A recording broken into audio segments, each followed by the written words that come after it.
इस फॉर्मेट के क्वेश्चंस को प्रैक्टिस करते हो मोस्ट लाइकली 21 से अभी 10-15 दिनों में, तब आपके ये 10 और ये 20 पक्के पक्के हो जाएंगे, 30 मार्क्स आपके जेब में।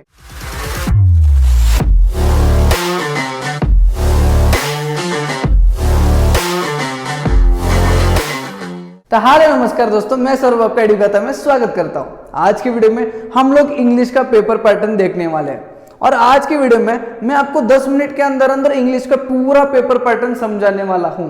आज की वीडियो में अगर आप पेपर पैटर्न को समझ लेते हो, पूरा जो लेआउट है, जिस तरह से क्वेश्चंस पूछे जाते हैं उसको अगर समझ लेते हो, तो आप कुछ चीज डिसाइड कर पाओगे।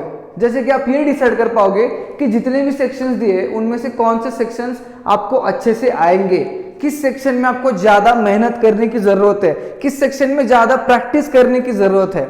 और ये सारी चीजें अगर आपको जाननी है तो इस वीडियो को लास्ट तक जरूर देखना पड़ेगा। तो चलिए शुरू करते हैं। सबसे पहले तो ये बता देता हूं कि आपके इंग्लिश के पेपर में आपको 6 सेक्शन रहने वाले हैं। कितने? 6 सेक्शंस रहने वाले हैं।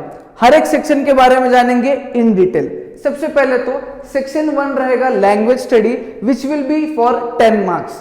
सेक्शन 2 रहेगा textual passages which will be for 20 marks. Section 3 will be poetry which will be again for 10 marks. Section 3 poetry 10 marks के लिए रहेगा। Section 4 will be non textual passages which will be for 15 marks.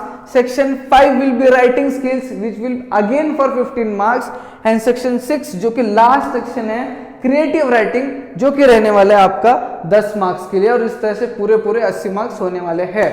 अब जितने भी 6 sections मैंने आपको बताए, हर एक सेक्शन में झांक कर देखते हैं कि कितने क्वेश्चंस है और किस टाइप के क्वेश्चंस है, क्या इजी है या डिफिकल्ट है। तो चलिए जान लेते हैं। सबसे पहले सेक्शन 1 में क्वेश्चन नंबर 1 की तरफ बढ़ते हैं। अब सेक्शन 1 इज लैंग्वेज स्टडी। मैंने आपको बताया था एक वीडियो में, section 1 is all about your grammar and vocabulary, जिसमें क्वेश्चन नंबर 1 का A एंड B इस तरह से 2 सब क्वेश्चंस है। क्वेश्चन नंबर 1A में आपको 2 और सब क्वेश्चंस मिलेंगे, A1 and A2। Virus question number 1B में आपको एक ही क्वेश्चन मिलेगा जो कि है B। 1A में जो 2 सब क्वेश्चंस रहेंगे वो दोनों मिला के रहेंगे आपके 8 मार्क्स के लिए, एंड 1B जो रहेगा आपका 2 मार्क्स के लिए। क्वेश्चन नंबर 1A में जो क्वेश्चंस पूछे जाएंगे वो इजी और मॉडरेट टाइप के क्वेश्चंस है, बट क्वेश्चन नंबर 1B जो है वो चैलेंजिंग क्वेश्चंस रहने वाले हैं, that too based on grammar and vocabulary. अब मेरी मानो तो ग्रामर एंड वोकैबुलरी की इतनी प्रैक्टिस करो कि ये जो 10 मार्क्स है ना, ये कहीं भी जाने ना पाए आपके। पूरे 10 मार्क्स को फिक्स करने की कोशिश करो। हाँ, मैं मानता हूं कि 1B थोड़ा सा डिफिकल्ट रहेगा, बट तभी भी ज्यादा प्रैक्टिस करो। बस इन 10 मार्क्स में से एक भी मार्क्स मत गलाओ, क्योंकि इंग्लिश में स्कोर करना उतना इजी नहीं है। क्या क्या हिंट रहेगा मैं साथ ही साथ आपको देते रहूंगा। सबसे पहले बात हो गई सेक्शन 1 की, बढ़ते हैं सेक्शन 2 की तरफ, विच इज टेक्सचुअल पैसेज। अब नाम से ही पता चल रहा है कि टेक्सचुअल पैसेज यानी कि आपके टेक्स्ट बुक्स में से जो लेसन्स है, उन्हीं लेसन्स में से कॉम्प्रिहेंशन एज अ पैसेज के फॉर्म में आपको पूछे जाएंगे। कितने? 2 पैसेजेस पूछे जाएंगे। एक पैसेज 10 मार्क्स का पूछा जाएगा। बड़ा बोनस रहने वाला है आपके लिए ये सेक्शन। क्यों बड़ा बोनस रहने वाला है, अभी कुछ देर में पता चलेगा। क्वेश्चन नंबर 2 में भी 2 सब क्वेश्चन है, 2A and 2B। 2A and 2B दोनों क्वेश्चंस का सेम फॉर्मेट है, सेम क्वेश्चंस पूछने की फॉर्मेट रहेंगे। पैसेज की बेस पे क्वेश्चंस पूछेंगे, नॉर्मल क्वेश्चंस, उसमें ग्रामर और वोकैबुलरी भी डाल देंगे, and that grammar and vocabulary is again based on the passage only. उसके बाहर का नहीं आएगा कुछ भी। समझ में आया? Same format A1, A2, A3, A4, A5 5 सब क्वेश्चंस हर एक सब क्वेश्चन में रहेंगे। B1, B2, B3, B4, B5 यानी कि क्वेश्चन नंबर 2A में अगेन 5 सब क्वेश्चन, क्वेश्चन नंबर 2B में अगेन 5 सब क्वेश्चन, दोनों भी 10-10 मार्क्स के रहने वाले हैं। अगर आपको टेक्स्ट बुक्स के लेसन जो है, टेक्स्ट बुक्स के अंदर के जो लेसन्स है, अगर आप अच्छे से पढ़ते हो, अच्छे से समझते हो, और उनमें से अगर किसी भी तरह का क्वेश्चन पूछा जाता है और आप अपने वर्ड्स में अच्छे से लिख पाते हो, तो ये सेक्शन आपके लिए बोनस सेक्शन रहने वाला है। और मैं कहूंगा इस सेक्शन में जितना ज्यादा मार्क्स स्कोर कर सकते हो उतना करना। 10 में से 10 में से 10 भी मिलते हैं तो it's very good for you, very good chance for you to score good marks in English. ठीक है, 10 20 कोशिश करो 20 लाने की। समझ में आया? बढ़ते हैं section number 3 which is poetry. मैंने क्या बोला था, पोएट्री आपको 10 मार्क्स के लिए पूछा जाएगा। पोएट्री में भी 2 सब क्वेश्चन है, question number 3A and question number 3B। अब क्वेश्चन नंबर 3A में जो है किसी भी पोएम का एक एक्सट्रैक्ट देंगे और उस एक्सट्रैक्ट के बेस पे 3 सब क्वेश्चंस आपको पूछेंगे, A1, A2, A3, और वो तीनों सब क्वेश्चन जो है 5 मार्क्स के लिए आपको रहने वाले हैं। अब मुझे ये बात पता है काफी स्टूडेंट्स को ना पोएम के जो एक्सट्रैक्ट है वो समझने में डिफिकल्टी होती है।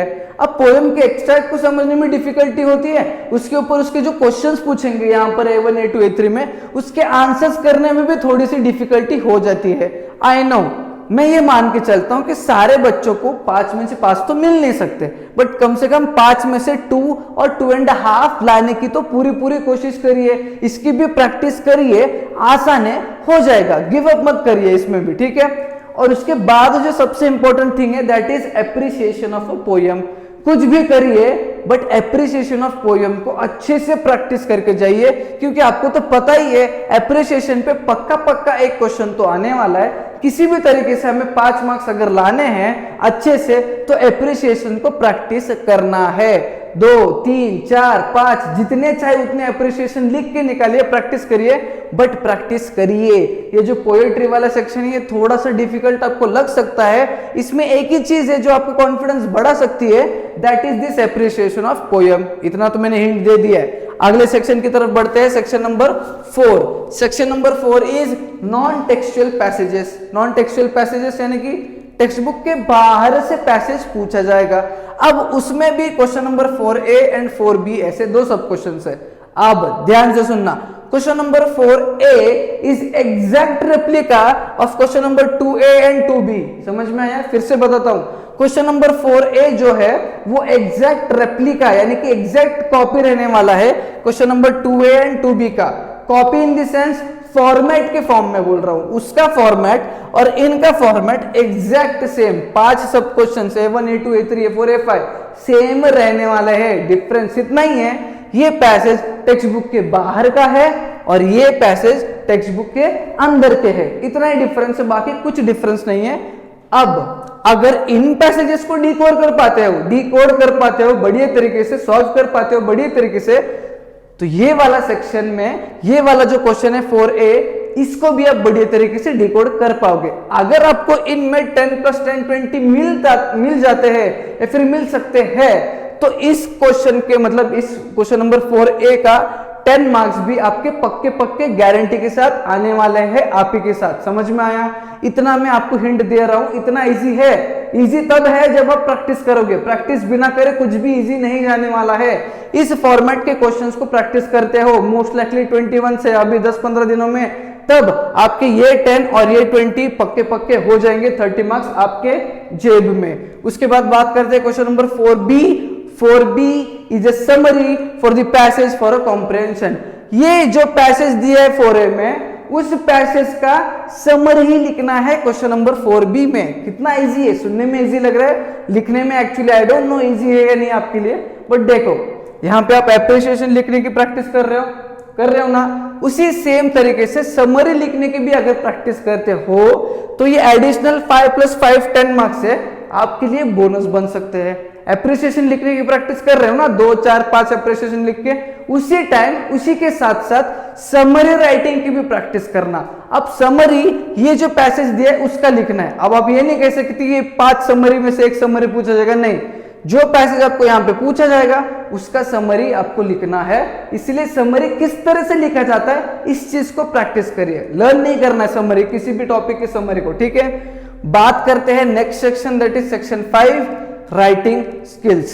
अब सेक्शन 5 में थोड़ा सा ब्रेक लगाना पड़ेगा, क्योंकि सेक्शन 5 एंड सेक्शन 6 में आपको बहुत ज्यादा लिखना है, वो भी बढ़िया तरीके से लिखना है, तभी आपको मार्क्स मिलेंगे। और ये 2 सेक्शन में, टू बी फ्रैंक, मैं एकदम सीधा बात करता हूं, ये 2 सेक्शन में अगर आपको सच में अच्छे मार्क्स लाना है ना, तो बहुत ज्यादा प्रैक्टिस की जरूरत है, बहुत ज्यादा प्रैक्टिस की जरूरत है, क्योंकि इन्हीं सेक्शंस में टीचर्स है ना ढूंढ के मार्क्स को काटना स्टार्ट करते हैं। छोटी गलतियों को ढूंढते हैं और वहीं पे आपके जो है वो मार्क्स काटना स्टार्ट करते हैं। इसीलिए इस सेक्शन में पूरा आपको प्रैक्टिस करना पड़ेगा। जितना ज्यादा प्रैक्टिस करोगे उतना ज्यादा बढ़िया आपके लिए रहने वाला है।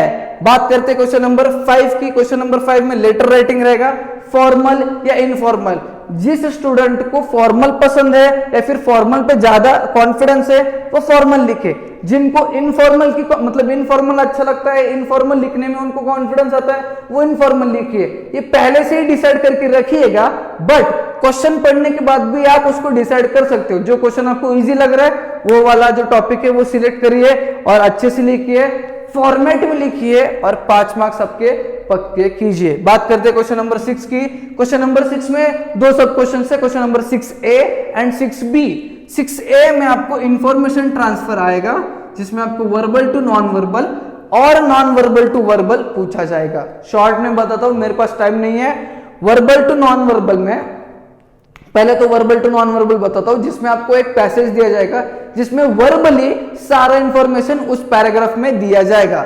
अब उस इंफॉर्मेशन को पढ़ना है, उसके बाद आपको उसको नॉन वर्बल फॉर्म में प्लॉट करना है, बार ग्राफ के फॉर्म में प्लॉट करना है, टैबुलेटेड फॉर्म में प्लॉट करना है, पाई चार्ट के फॉर्म में प्लॉट करना है, फिर ट्री डायग्राम की तरह कुछ प्लॉट करना है। ये आपको यहाँ पर ड्रॉ करना है बेसिकली पढ़ के। And non verbal to verbal में उल्टा है, आपको नॉन वर्बल के फॉर्म में दिया जाएगा, मतलब ड्रॉ किया हुआ फॉर्म में दिया जाएगा, उसको पढ़ना है और उसको पढ़ के आपको वर्बल फॉर्म में यानी कि पैराग्राफ के फॉर्म में लिखना है। इन दोनों में से जिस टॉपिक पे कॉन्फिडेंस आएगा वो टॉपिक को अटेम्प्ट करना, बट गलती कम से कम करने की ट्राई करना, ताकि आपको भी 5 में से 5 मिल सके या फिर 5 में से कम मार्क्स कटेंगे आपके, ये ध्यान में रखना है। क्वेश्चन नंबर 6B की बात करते हैं, व्यू एंड काउंटर व्यू। एक क्वेश्चन है, उसको और है ड्राफ्टिंग स्पीच। आपको स्पीच ड्राफ्ट करना है, वो अगर आता है तो जा सकते हो, या फिर व्यू एंड काउंटर व्यू। कोई टॉपिक दिया जाएगा, उस पे आपको एक तो व्यू मतलब आपके पॉजिटिव पॉइंट्स क्या है उस टॉपिक पे वो लिखना है, या फिर एक टॉपिक दिया जाएगा उस पे काउंटर व्यू पूछेंगे, या फिर उस टॉपिक पे नेगेटिव पॉइंट्स आपके हिसाब से क्या है ये भी पूछ सकते हैं। समझ में आया? ये भी आपको 5 मार्क्स के लिए। इसी तरह से ये सेक्शन में 5 5 5 15 मार्क्स आपको मिल जाएंगे।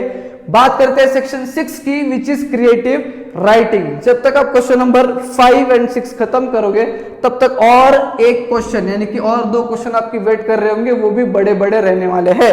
सबसे पहले एक्सपांड द थीम। आपको एक आइडिया दिया जाएगा, एक थीम दिया जाएगा, उसको 100 वर्ड्स में एक्सपांड करना है बढ़िया से। वोकैबुलरी एंड ग्रामर की ध्यान रखना, क्योंकि यहीं पे टीचर्स वेट कर रहे होते हैं कि आप गलती करोगे और हम मार्क्स काटेंगे। तो यहाँ पे गलती नहीं करना है, किसी आइडिया को एक्सपांड करना है आपको अच्छे से 100 वर्ड्स में। इसको एक ऑप्शन मिलेगा रिपोर्ट राइटिंग, ठीक है। आपको एक न्यूज आर्टिकल या फिर न्यूज रिपोर्ट बनाना है, एक टॉपिक दिया जाएगा उस पर, अगर आप उसमें अच्छे हो ये 5 मार्क्स आपके हो जाएंगे। बात करते हैं क्वेश्चन नंबर 7B की। क्वेश्चन नंबर 7B में सबसे पहले डेवलपिंग अ स्टोरी। आपको स्टोरी बनाना है, आपको रिक्वायरमेंट में कुछ आइडियाज, कुछ वर्ड्स, कुछ फ्रेजेस दिए जाएंगे, उसके मदद से आपको स्टोरी बनाना है।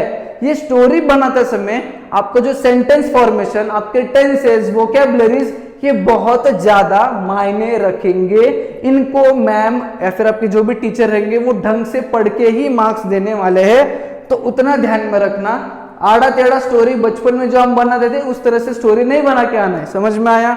ओके। और उसके अलावा उसको एक आपका ऑप्शन है नरेटिंग एंड एक्सपीरियंस। आप अगर कहीं पर ट्रिप पे गए हो या फिर कहीं स्पीच देने गए हो तो आपका एक एक्सपीरियंस आपको नरेट करना है। किस तरह से आपका वो एक्सपीरियंस, मतलब क्या आपने एक्सपीरियंस किया है, उसको आपको नरेट करना है अराउंड 100 to 120 वर्ड्स में। समझ में आया? तो इन टॉपिक्स में से आप पहले से ही ज्यादा प्रिपेयर करके रखना और डिसाइड करके रखना कि कौन से टॉपिक में थोड़ा सा मैं बेस्ट हूं। समझ में आया? इस तरीके से आपको सेक्शन 6 में 10 और सेक्शन 5 में 15 मार्क्स जो है वो मिल सकते हैं अगर ढंग से लिखते हो। पूरे तो नहीं मिलेंगे, बट ट्राई करना पूरे लाने के लिए। तो इस मेथड में पूरा लेआउट था आपका पेपर का।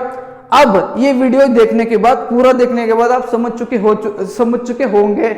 अब आप डिसाइड करना कहां पे आपको ज्यादा प्रैक्टिस की जरूरत है, क्या प्रैक्टिस करना है, क्या नहीं प्रैक्टिस करना है। एक हिंट है, ये जब राइटिंग स्किल की प्रैक्टिस करोगे उसमें समरी और एप्रिसिएशन को इंक्लूड करना और इनको भी ज्यादा से ज्यादा प्रैक्टिस करना, ताकि आपके ओवरऑल स्कोर में थोड़ा सा बढ़ाव आ सके।